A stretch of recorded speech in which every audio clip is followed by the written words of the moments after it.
سورہ انبیاء میں اللہ رب العزت نے اس طرح ان کا ذکر کیا کہ یہاں تک کہ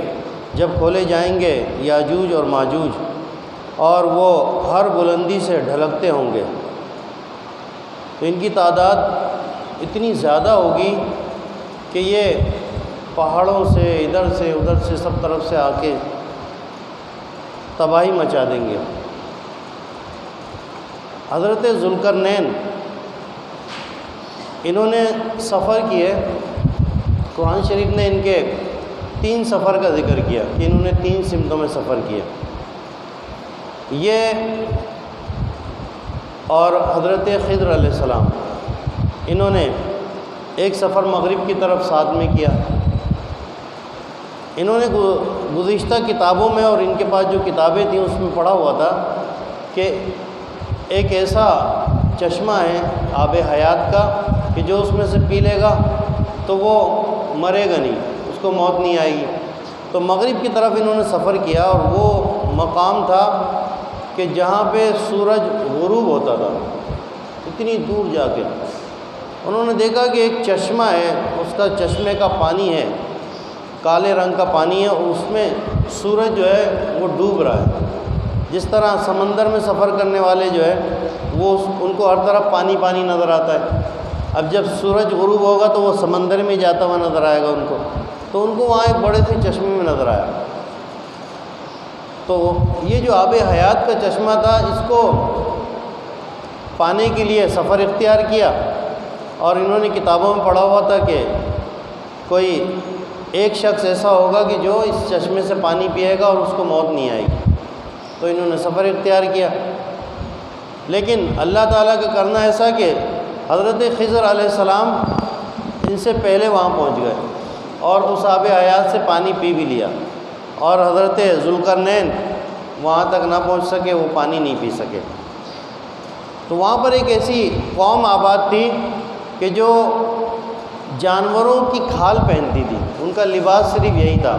بہت بڑی تعداد تھی، بڑے جنگجو لوگ تھے اور بڑے خطرناک۔ تو حضرت ذوالقرنین نے چاروں طرف سے ان کو اپنی فوج سے گھیر لیا، اور پھر ان میں جو مسلمان ہوئے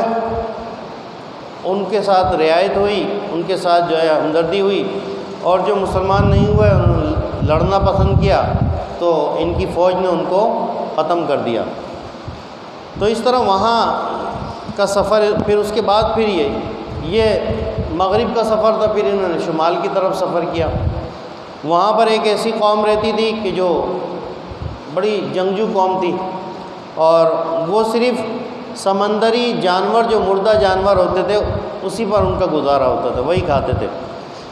تو وہاں بھی یہی معاملہ ہوا کہ جو مسلمان ہوئے ان کے ساتھ اچھے معاملات ہوئے، اور جو مسلمان نہیں ہوئے وہ پھر ان کی تلوار کی زد میں آئے۔ حضرت ذوالقرنین پوری روئے زمین پہ ایک وقت میں اکیلے بادشاہ تھے،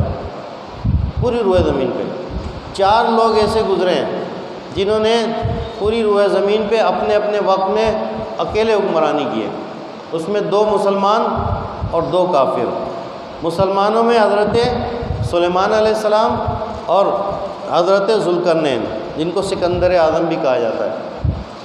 اب ان کو ذوالقرنین ان کا یہ لقب ہے، ان کا نام ہے، ان کا جو اصل نام جو ہے وہ تو سکندر ہے، ذوالقرنین ان کا ایک نام پڑ گیا، لقب۔ اور اس کی علماء نے بہت ساری توجیحات بیان کی ہیں،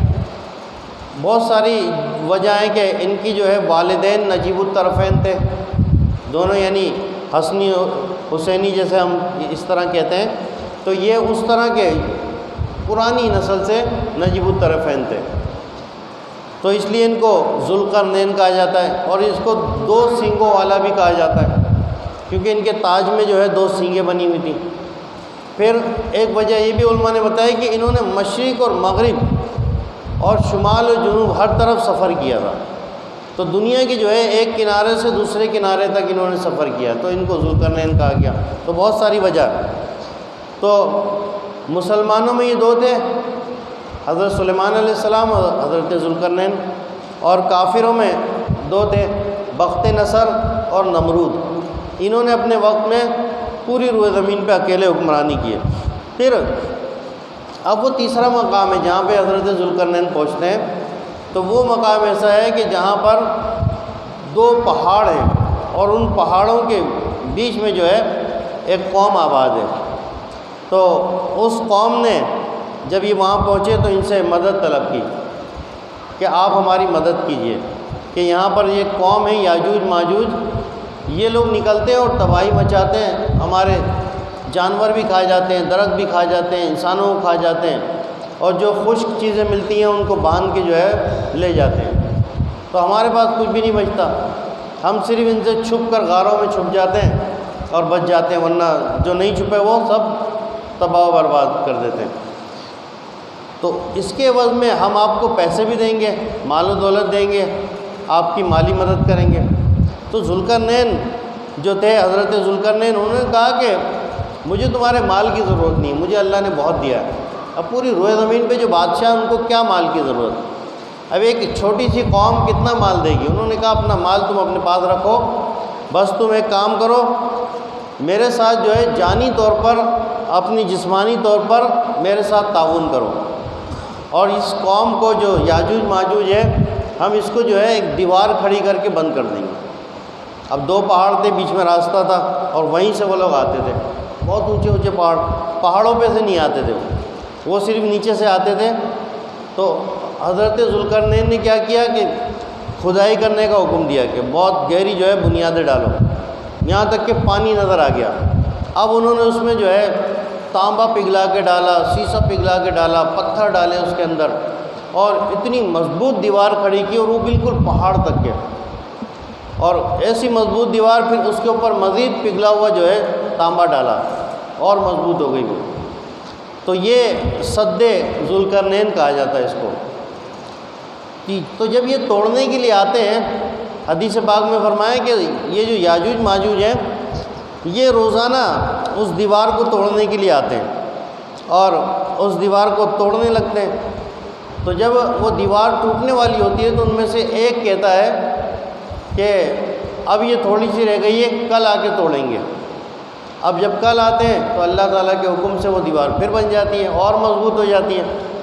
پھر توڑتے ہیں، پھر اگلے دن یہی معاملہ ہوتا ہے، جب ٹوٹنے والی ہوتی ہے پھر یہ چلے جاتے ہیں کہ کل توڑیں گے۔ تو حدیث پاک میں فرمایا کہ جب قرب قیامت یہ لوگ نکلیں گے اللہ کے حکم سے، تو ان میں سے ایک کہے گا کہ انشاءاللہ کل یہ دیوار توڑیں گے۔ تو یہ انشاءاللہ کی برکت سے وہ دیوار جب دوسرے دن آئیں گے تو وہ اتنی ہوگی اور یہ توڑ لیں گے اس کو آسانی سے، پھر یہ زمین میں پھیل جائیں گے، تباہی مچا دیں گے، فساد، درختوں کو کھا جائیں گے، جانوروں کو کھا جائیں گے، کوئی چیز جو ہے وہ چھوڑیں گے نہیں۔ تو حضرت عیسیٰ علیہ السلام کی دعا سے آپ ان کے لیے بد دعا فرماتے ہیں تو اللہ تبارک و تعالیٰ ان کے گردنوں میں کیڑے پیدا کر دیتا ہے اور اس مرض کی وجہ سے سب کے سب ہلاک ہو جاتے ہیں۔ تو یہ بڑی خطرناک قوم یاجوج ماجوج کہ اتنی تباہی مچانے والی قوم، تو یہ اللہ کے نبی کے دعا سے جو ہے یہ ہلاک ہوگی، ورنہ ان کو جو ہے لڑ کے کوئی ہلاک نہیں کر سکتا تھا، اتنی خطرناک ہے۔ اب ایسی قوم سے کون لڑے گا جو انسانوں کو بھی کھا جا رہے ہیں، درختوں کو جو ہے کھا جا رہے ہیں، جہاں سے گزر رہے ہیں پوری فصلیں تباہ کر کے بالکل صفایا۔ تو یہ عیسیٰ علیہ السلام کی بد دعا سے ہلاک ہوں گے اور اللہ تبارک و تعالیٰ پھر ان سے نجات عطا فرمائے گا۔ تو یہ ذوالقرنین، حضرت ذوالقرنین کا واقعہ قرآن میں